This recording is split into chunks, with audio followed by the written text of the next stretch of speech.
Hey everybody, my name is James. I'm here to talk about differentiated instruction today. Differentiated instruction is basically adapting or tailoring an instruction based on the student's different learning styles. Okay, it's important for us as teachers to understand that students learn differently. Not everybody learns the same way. Students learn through physical learning. They learn through auditory. And some learn through visual. So those are the three main different ways that students learn.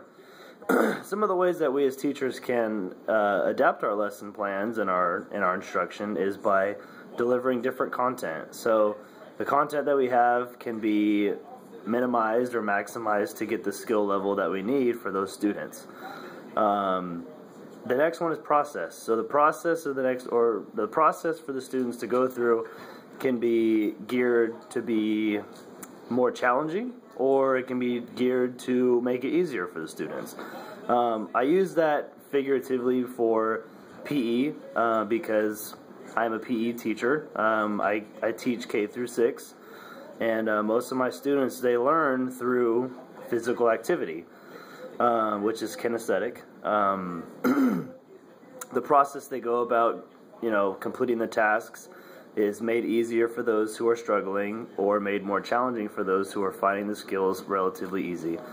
The next one is product. So the way that you handle a product would be whether it be a group project or individual assignment, an essay. Some students work better when they're actually describing stuff, demonstrating stuff, whereas others are afraid of being in front of the class. Therefore, it's easier for them to write an essay and turn that in. So we have to learn different ways to adapt to our students. The last one is the learning environment. So as teachers, we want to have the most positive learning environment possible for our students. If a student feels uncomfortable in the classroom, we can have them go outside, demonstrate an activity, try to make the environment as student-friendly as possible. Obviously, we're not going to be able to teach an entire class lesson outside for most subjects, but for PE, it's a little bit easier for us.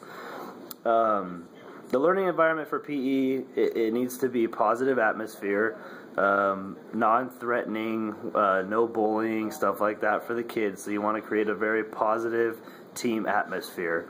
The lessons that I go through each and every day, I need to adapt to my students because there's a lot of students who are English learners. That's the primary one, is English learners in my classes. So I have to adapt to those kids in different ways. So some of those ways are through actual demonstration, so kinesthetic demonstration.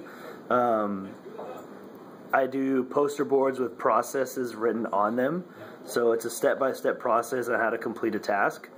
I use auditory means, so I'll speak to them.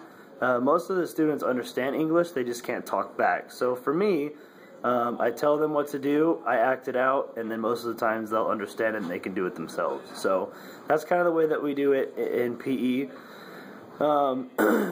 The way that we differentiate instruction in PE is just like I said. Content, product, process, and the learning environment. So I do the best I can with the students that I have, and I try to cater to each one, and that's pretty much our job as teachers. So thank you.